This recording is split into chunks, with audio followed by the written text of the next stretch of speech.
This is America in the Morning from Westwood One. Good morning, I'm John Trout. It's Friday, November 14th, 2025. Here's what's coming up on America in the Morning. The House Epstein files vote will happen next week. But then what? I'm sorry, I can't go along with that. I'm Rich Johnson. With the government reopened, employees return to work, SNAP benefits will soon begin again, and the nation's airports are slowly returning to normal. I'm John Stolnis in Washington. Starbucks workers at 65 stores are on strike. I'm Ed Donahue. On Wall Street, stocks are going to try to rebound today from yesterday's ugly sell-off. I'm Jessica Ettinger. Charlotte, North Carolina is the latest U.S. city preparing for a potential immigration crackdown by the Trump administration. I'm Lisa Dwyer. The Federal Aviation Administration says there won't be a change in flight cuts as more air traffic controllers return to work. I'm Mike Hempen. All ahead on America in the Morning.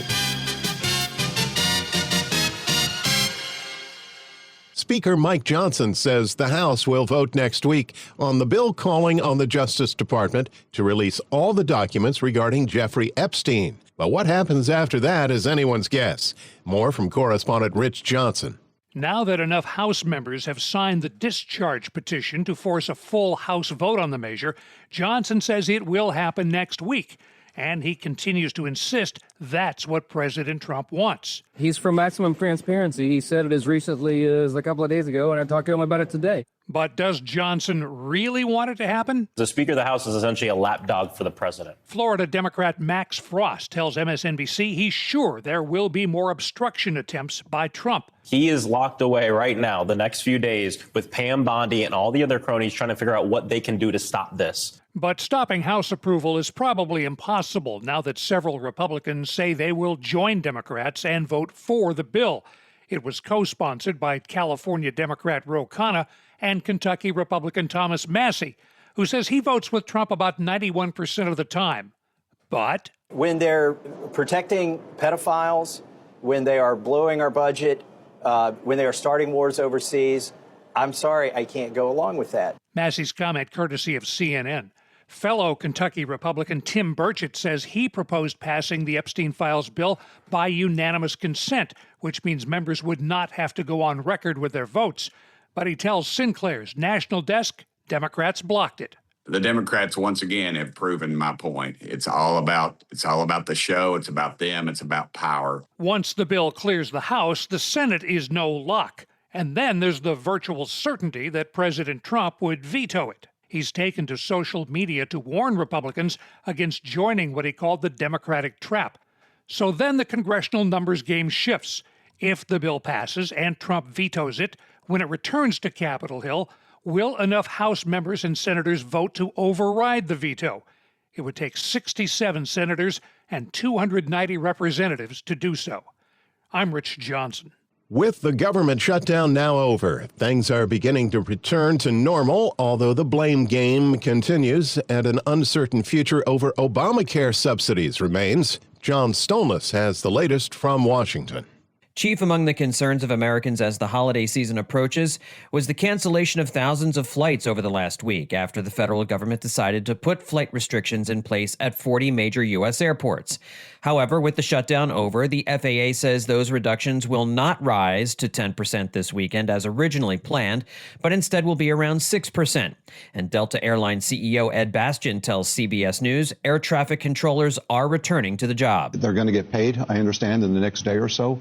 As a result, I think the system should return to normal by the weekend. Meanwhile, tens of millions of Americans on SNAP and WIC food assistance programs will begin seeing that money return in the next few days. Agriculture Secretary Brooke Rollins tells CNN a lot is wrong with the program. SNAP is a broken program. SNAP is full of corruption. We found 186,000 dead people. One issue left to be resolved, Obamacare subsidies that Democrats say will prevent millions of Americans from purchasing health care on the exchange. The Trump administration and House Republicans say they would rather replace Obamacare than reduce the subsidies, something Democratic Congressman Brendan Doyle tells Bloomberg shouldn't come as a surprise. If there is one consistency in what Donald Trump has been saying literally for a decade now, it is that he hates Obamacare and wants to kill it. So I find it very hard to believe that he would be willing to extend these premium support credits. Meanwhile, Vice President J.D. Vance and Republicans continue to blame Democrats for the shutdown, telling Fox News, "They just want to burn it down. They don't care if the troops don't get paid. They don't care if you cause billions of dollars of lost productivity. They don't care if you shut down the airline industry, which they were very close to doing. They just want to get Trump." But in a poll taken just ahead of the shutdown, the Associated Press found just 1/3 of Americans approved of the way Trump was handling the economy, down 10 points from March. John Stolnis, Washington. The top stories of the day are sponsored by Sleep Number. It's the Sleep Number Black Friday sale. Recharge this season with cozy, soothing comfort. Save on mattress and base bundles, plus free premium delivery. Limited time, only at Sleep Number or sleepnumber.com. Workers buck Starbucks when America in the Morning continues after these messages.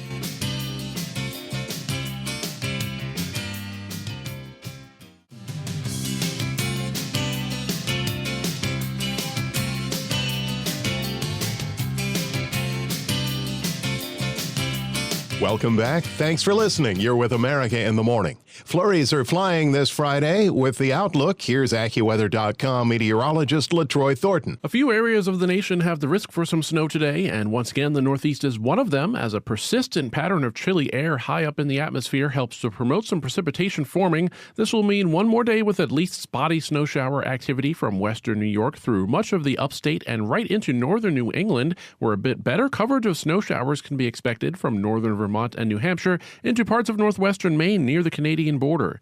The West is the second area where some residents may find some snow in the air later today, with a couple of distinct zones featuring the highest chance for this to occur.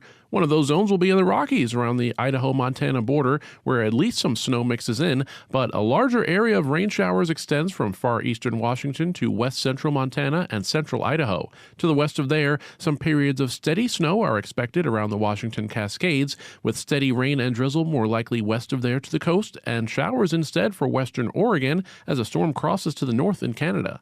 There can also be a mix of rain and snow today for portions of California's Sierra Nevada range, as one part of a two-part rainfall event winds down in advance of the second part setting in later tonight.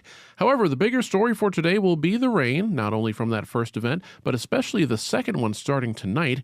That part of the storm will be fueled by a rush of moisture that brings heavy rain through tomorrow for much of Southern California, with amounts up to 4 to 8 inches in some of the high ground of Southern California and the Sierra Nevada through Sunday morning. In Fresno, California, today brings clouds and some showers at times, high 63. For Des Moines, Iowa, expect sunshine much of the time and a high getting up to 67 today. That's the nation's weather. I'm AccuWeather.com meteorologist LaTroy Thornton. Follow us wherever you get your podcasts. Just search America in the Morning in your favorite listening app. A judge is considering arguments challenging the appointment of interim U.S. Attorney Lindsey Halligan as two high-profile targets of President Trump try to get their cases thrown out of court. Correspondent Eric Tucker explains. Former FBI Director Jim Comey and New York Attorney General Letitia James urged a judge to dismiss the criminal cases against them. Comey returned to court. His family was also there. He did not address the judge or otherwise make any comments. At issue during the arguments were a contention by defense lawyers that Lindsey Halligan, the interim United States attorney who brought the cases against both of these defendants, was appointed illegally. They say that she was improperly installed by the Justice Department, and as a result, the proper remedy is that the case should be dismissed. The Justice Department disagreed and said at most it's a paperwork error and the remedy should not be a dismissal of the indictment. Now, this is part of a multi-pronged challenge by the defendants to get their cases dismissed. They also have contended that the prosecutions were vindictive in nature and should be thrown out as a result as well. U.S. District Judge Cameron McGowan Curry heard arguments for more than an hour on the question of Halligan's appointment, but did not immediately rule. She said she expects to decide the matter by Thanksgiving. Eric Tucker reporting. Far from business as usual at many Starbucks locations, and it has nothing to do with the price of Java. Correspondent Ed Donahue reports on a coffee-related strike. Starbucks workers at 65 stores are on strike. It's happening on busy Red Cup Day. Free reusable cups are given to customers who buy a holiday drink. Managers who may not know how to make your drink this morning, so we ask that you go to a different different place, not Starbucks today. Picketers were outside a Starbucks in Philadelphia. Please not go to Starbucks today until they get a contract. The strike has forced some Starbucks to close. Sylvia Baldwin is a barista in Philadelphia. We're calling for the company to come back to the bargaining table and settle a first contract with us that actually addresses the problems in our stores, understaffing, lack of the hours we need, and lack of the pay we need to actually pay our bills and make ends meet. Starbucks emphasizes most of its 10,000 stores nationwide are open and operating as usual. The company says it offers the best wage and benefit package in retail. I'm Ed Donahue. When we return on America in the Morning, Dow falls 800 points. Market correction or worse? After these messages.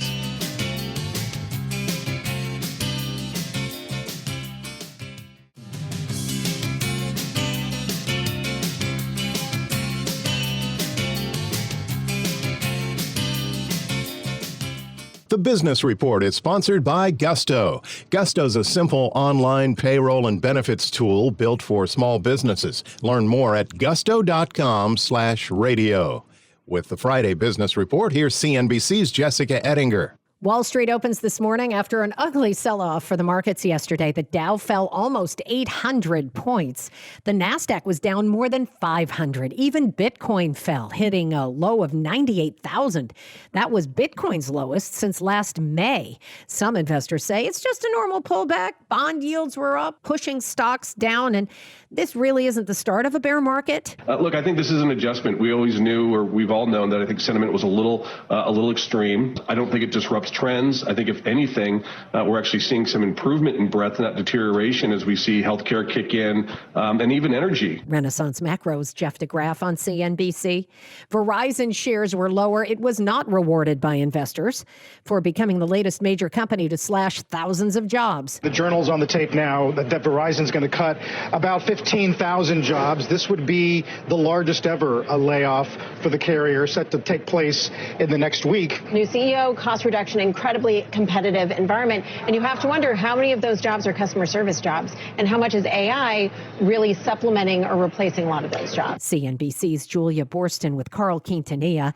Disney shares fell yesterday, mixed quarterly results from the House of Mouse, and the stock sitting about where it was 10 years ago? You want to look at a 10-year chart, should we? It's essentially where we were in 2015. Hugh Johnston, though, was on Squawk this morning and talked about, I think the word again, was a choiceful consumer. Take a listen. Per caps, so the amount spending per head at Walt Disney World was up 5% for the quarter. So again, people are spending. Cruise ships, despite the fact that we've added a lot of capacity in cruise ships, we're selling out at the same rate that we had been previously. So that added capacity is filling up quickly. So overall experiences, our consumer is operating in a very healthy way. Disney's chief financial officer, Hugh Johnston, and Carl Quintanilla.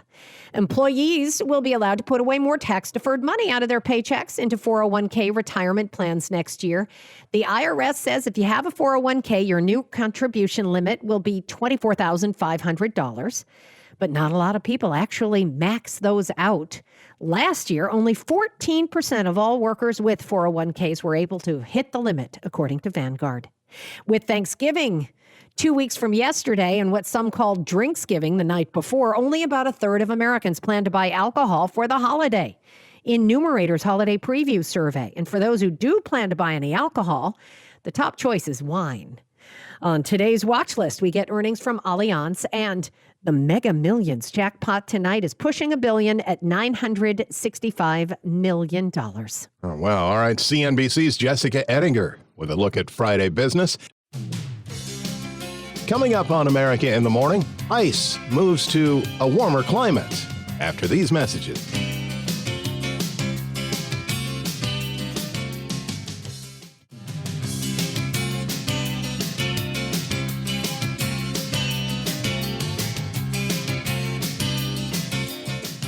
The largest city in North Carolina appears to be the next stop for the Trump administration's heightened immigration enforcement.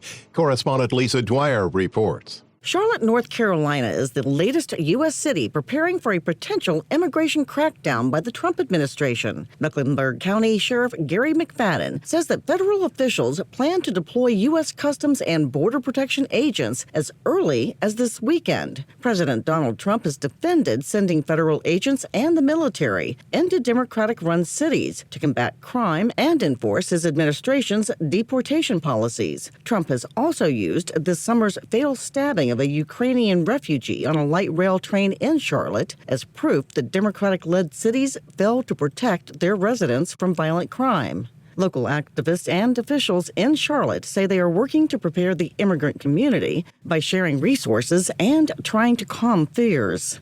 I'm Lisa Dwyer. The FAA says there won't be any more flight cuts now that the government has reopened. Correspondent Mike Hempen reports. The Department of Transportation and the FAA say flight reductions at 40 major U.S. airports will remain at 6% instead of rising to 10% by the end of the week. The agencies made the announcement as Congress moved to pass legislation ending the longest government shutdown in history. Transportation Secretary Sean Duffy says the 6% limit will stay in place while officials assess to see whether the air traffic system can safely return to normal. The flight cuts were implemented last week as more air traffic controllers were calling out of work, citing stress and the need to take on second jobs, leaving some control towers and facilities short-staffed. I'm Mike Hempen. America in the Morning for Friday, November 14th, 2025 is produced by Jeff McKay. I'm John Trout. This is Westwood One.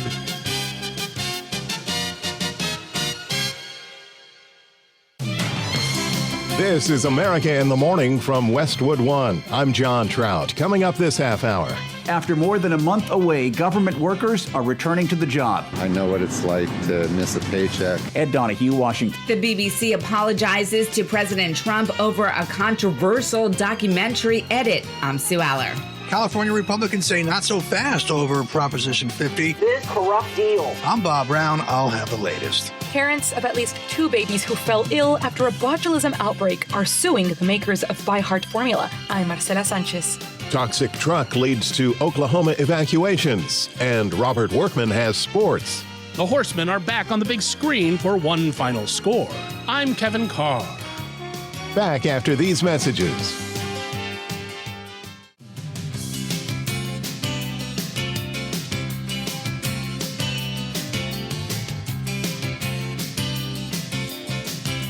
America in the Morning continues this Friday, breaking down the national outlook. Here's AccuWeather.com meteorologist LaTroy Thornton. It's a bit of a complicated situation developing from California into parts of the desert southwest as a storm progressing only very slowly through the region becomes enhanced and re-energized by a surge of Pacific moisture arriving through the day today and lasting into much of the day on Saturday. This will result in some steady rain today, mainly focused around the Southern California coastline. That includes the Los Angeles metro area as well as San Diego, with more intermittent showery precipitation extending into some of the deserts of California, mixing with some snow in the Sierra Nevada. Some showers even reach southern Nevada by later today, but rainfall from tonight through early Sunday morning should range from at least a half inch to an inch from much of the southern half of California into southern Nevada, southwestern Utah, and all but eastern Arizona, with even Phoenix in line for about as much rain from this event as is typical for the entire month of November. The highest widespread totals of up to 4 to 8 inches of rain should be confined to upslope areas of the Sierra Nevada and the transverse ranges of Southern California.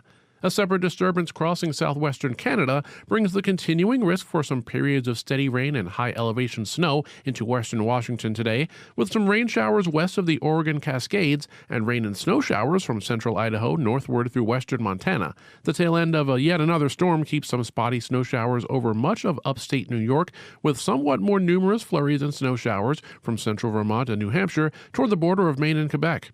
Otherwise, dry conditions continue over a vast swath of the rest of the nation, with warmth now expanding through the interior west and toward parts of the Midwest. That's the weather across America. I'm AccuWeather.com meteorologist LaTroy Thornton.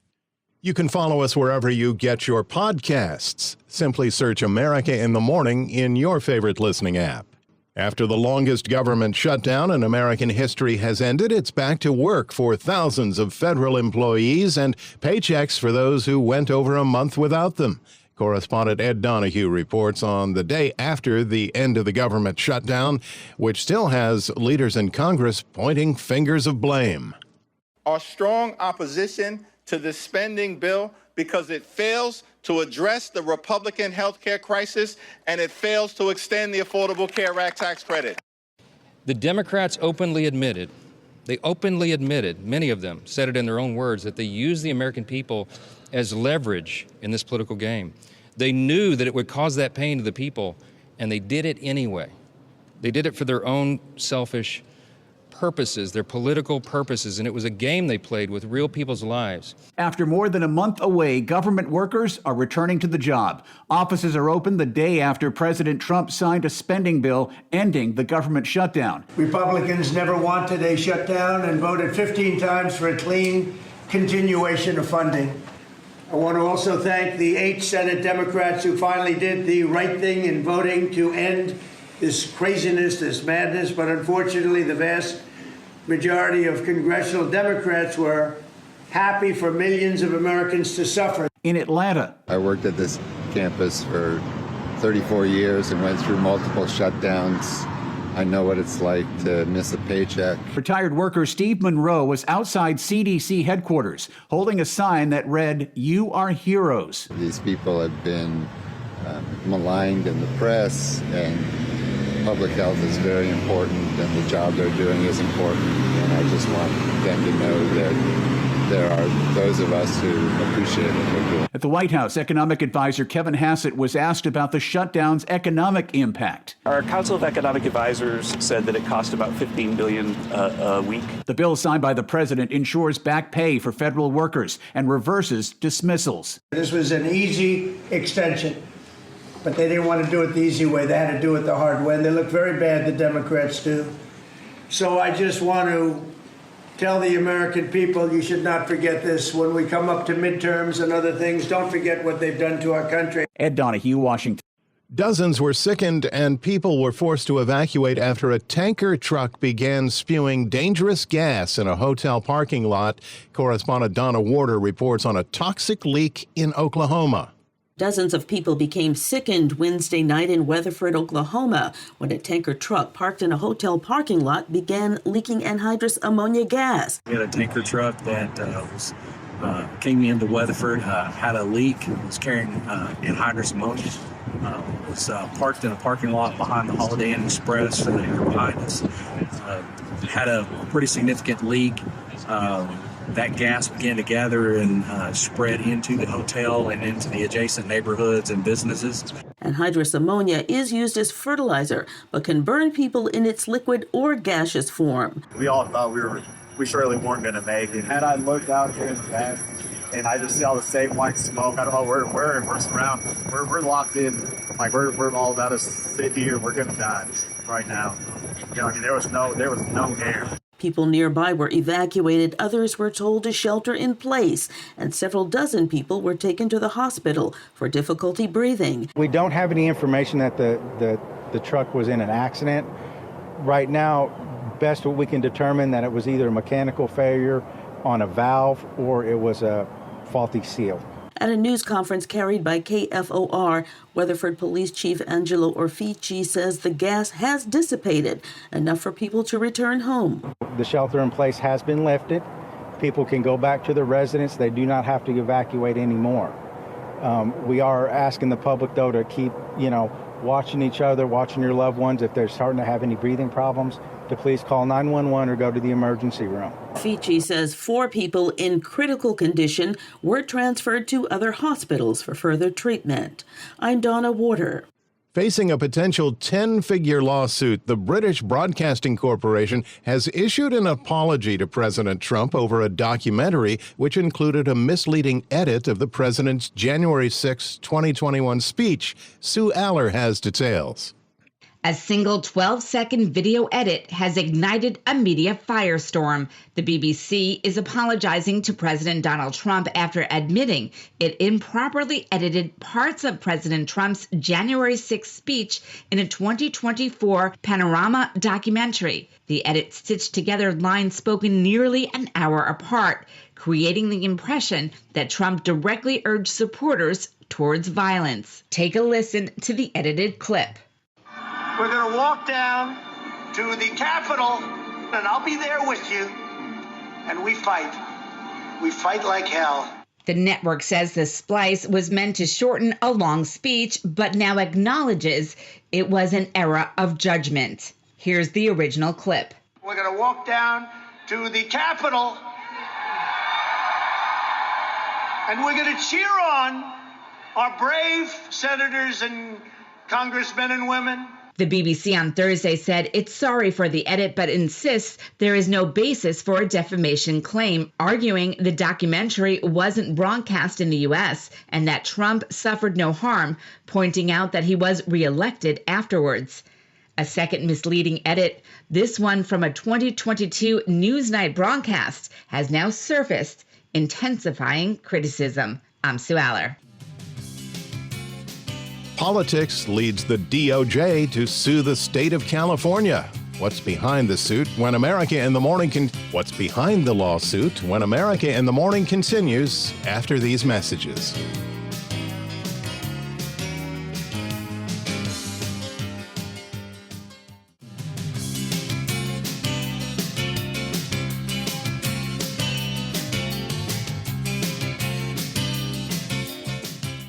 The passage of Proposition 50 is leading to a political war on redistricting in California. Bob Brown reports both Golden State Republicans and the Department of Justice are teaming up to sue the state. California GOP and the federal government recently filing a lawsuit challenging the legality of Proposition 50, which redraws congressional districts in the state, meaning Democrats could gain 5 seats in the House of Representatives. Democrats responding to redistricting by Trump Republicans in Texas, who redrew the state's congressional map, which could lead to 5 more seats in the House. California Republican Senator Carl DeMaio says Democrats didn't have the right to do it. Not only a supermajority vote is required, but a mega majority vote is required of 3/4 of the membership. Furthermore, voters, the public, should have a full 31 days to view this corrupt deal that is being put through. President Trump back in August says he's confident the courts will be on his side. And I think we're going to be very successful in it. We're going to be filing it through the Department of Justice. That's going to happen. California Governor Gavin Newsom says he expected Republicans to file a lawsuit. I'm Bob Brown. Democrat Katie Wilson is now the mayor-elect of Seattle, adding to progressive election victories nationwide. Jennifer King reports. Seattle Mayor Bruce Harrell, a centrist Democrat, has conceded the mayoral election to progressive activist Katie Wilson in another victory for leftist Democrats. I just spoke with Mayor-elect Katie Wilson to congratulate her on a hard-fought victory. Harrell, who served 3 terms on the city council, led in early results, but late arriving votes broke heavily in Wilson's favor. There were over 15,000 new registered voters. The young people believe their voices are not being heard. Katie Wilson is a Democratic socialist with no previous experience in elected office, a community organizer who decided to run when Harrell opposed a plan to tax the rich to help pay for affordable housing. It is hard for me to believe now that when this year began, I had no intention of running for any type of political office, let alone mayor of the largest city in the Pacific Northwest. Wilson will be leading a city with 13,000 employees and a significant budget shortfall. I'm Jennifer King. A retired former NFL star facing an attempted murder charge has been released on bail, correspondent Gethin Coolball reports. Former NFL star wide receiver Antonio Brown will be released on $25,000 bail and must wear a GPS ankle monitor on an attempted murder charge in Florida. The 37-year-old Brown has pleaded not guilty to the second-degree attempted murder charge, which carries a potential 15-year prison sentence and a fine up to $10,000 if he is convicted. His lawyer, Mark Eiglarsh, said Brown would return to his home in Broward County, Florida, while the case proceeds. I don't think he needs needs house arrest. I'd like him to be able to still continue to earn a living and support his family and be able to liberally come to my office. So I'm going to enter house arrest so he can work. I'm not going to give him a curfew. At least he'll have the electronic monitor on so you know he's not a flight risk. Eiglarsh says Brown no longer has a passport. I'm Gethin Coolbaugh. The UN is becoming increasingly concerned about Iran's uranium stockpile, despite the destruction of some nuclear sites by Israel and the U.S. this year. Correspondent Charles de Ledesma reports. The International Atomic Energy Agency has not been able to verify the status of Iran's near-weapons-grade uranium stockpile since Israel struck the country's nuclear sites during a 12-day war in June, according to a confidential report by the UN watchdog circulated to member states and seen by the Associated Press. The IAEA says the status of this material needs urgently to be addressed. That stockpile could allow Iran to build as many as 10 nuclear bombs should it decide to weaponize its program. IAEA Director General Rafael Grossi warned in a recent interview with the AP. The confidential report also adds that Iran has still not granted the IAEA access to sites affected by the war. I'm Charles de Ledesma. OpenAI is teaming up with a new bioweapon defense company to fight AI-designed bioweapons using more artificial intelligence. Chuck Palm explains in today's Tech Report. OpenAI has teamed up with the Red Queen Bio, a fresh spinout from the Helix Nano Corporation, and snagging $15 million in seed funding with backers like Cerebus Ventures, 50 Years, and Halcyon Futures. This is significant because OpenAI has teamed up with the Red Queen Bio company to slam the door on AI-fueled bioweapons. Co-founder Raju Hajenami stated, "It was clear that the biological capabilities were advancing faster than we anticipated. We felt we needed to start developing defenses against AI bioweapons." The mission of developing AI bioweapons defenses quicker than the bad actors can scheme is the mission to outpace those threats. OpenAI's Jason Kwan added, "We want to increase the overall resilience of the ecosystem, and the best way to deal with the risk mitigation is more technology." Leave a comment at chuckpalm.com. America in the Morning's Robert Workman has a check of Friday sports. NFL Week 11 kicked off last night as the Patriots jostled the Jets 27-14 for their 8th win in a row. Trevion Henderson scored all 3 New England touchdowns. And the guys up front, they make our job easier. They make my job easier. You know, there's a couple times I thought I was down, and then those guys are coming to push the pile and getting me into the end zone. And so those guys work so hard. The Patriots now 9-2, the best record in the league. The Sunday slate starts with the final game on foreign soil for the season. The Commanders and the Dolphins meet in Madrid. It's the first ever NFL contest in Spain. Baseball's awards week wrapped up last night with the announcement of the most valuable players. And like the managers of the year earlier this week, we got repeat winners, Shohei Ohtani and Aaron Judge. For the Dodgers two-way star, it's his 4th MVP, 2 now in each league, all of them unanimous. Ohtani hit a franchise record 55 homers and had an OPS of over 1,000 this year. Plus, he made 14 starts after Tommy John surgery, closing out the season with 16 2/3 consecutive scoreless innings. Philly slugger Kyle Schwarber was a distant second. Judge's AL win came in a much closer race. He edged out Seattle's Cal Raleigh with 17 first-place votes to 13, and the two split up all the second-place votes as well. The Yankee captain won his first batting title and smacked 53 jacks to take home his 3rd MVP award, while Raleigh hit 60 homers for the Mariners, breaking the long ball records for catchers and switch hitters. That's Friday Sports. And there's your look at sports. When we return on America in the Morning, baby formula recall, lawsuits start to fly after these messages.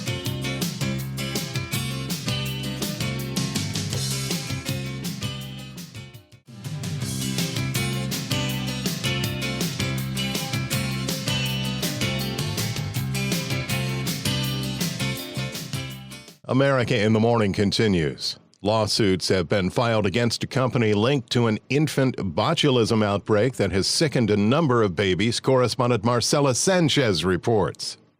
Parents of at least 2 babies who fell ill after a botulism outbreak are suing the makers of ByHeart formula. One of the families is Stephen and Urani Dexter of Flagstaff, Arizona. They say their 4-month-old daughter Rose had to be flown by air ambulance to a children's hospital where she spent several weeks receiving treatment this summer. she really stopped eating. It was very difficult. She wanted to. She would try to give her the bottle, and then she put it up to her lips, and then she'd just start to cry, say she didn't want the bottle. Another family, Michael and Hannah Everett of Richmond, Kentucky, shared a similar story. Their daughter Piper, also 4 months, was rushed to a hospital on November 8th with worsening symptoms of the rare and potentially deadly disease. Rose and Piper are among at least 15 infants across a dozen states who have fallen ill since the outbreak began in early August. Federal and state officials say no deaths have been reported. Stephen Dexter had a message for families facing the same situation. The one mistake I made was I wish I had taken her to the... ByHeart recalled all of its formula across the U.S. on Tuesday. I'm Marcela Sanchez.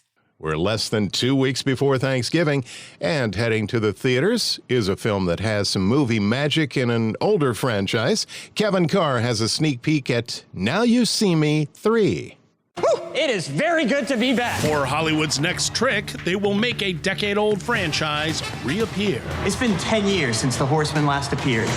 Still got it. Now You See Me, Now You Don't is the third installment in the series about a group of stage magicians who use their talents to make the world a better place. My horsemen were brought together for a reason.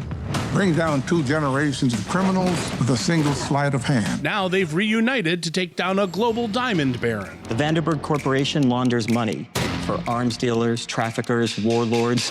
She makes all the world's worst criminals possible. Like the other 2 films, this is loaded with flash and over-the-top magical misdirection that would only be possible with months of preparation. We have 3 days to prepare a trick bigger and better than anything you have ever seen. So as cool as things are, it's a bit unbelievable. And by a bit, I mean a lot. I like our chances. And with reboots, there's always a bunch of new characters, which makes the script pretty crowded. And everyone wants a place in the spotlight. 2 generations of magicians brought together for a reason. Comparable in direction and tone of its predecessors, Now You See Me, Now You Don't manages to pull off some similar magic, along with some similar silliness. The biggest trick is to keep that disbelief suspended. I love the way your generation sums things up so eloquently. Now You See Me, Now You Don't gets 3 magic wands out of 5. I'm Kevin Carr, and that's the way I see it. America in the Morning for Friday, November 14th, 2025 is produced by Jeff McKay. I'm John Trout. This is Westwood One.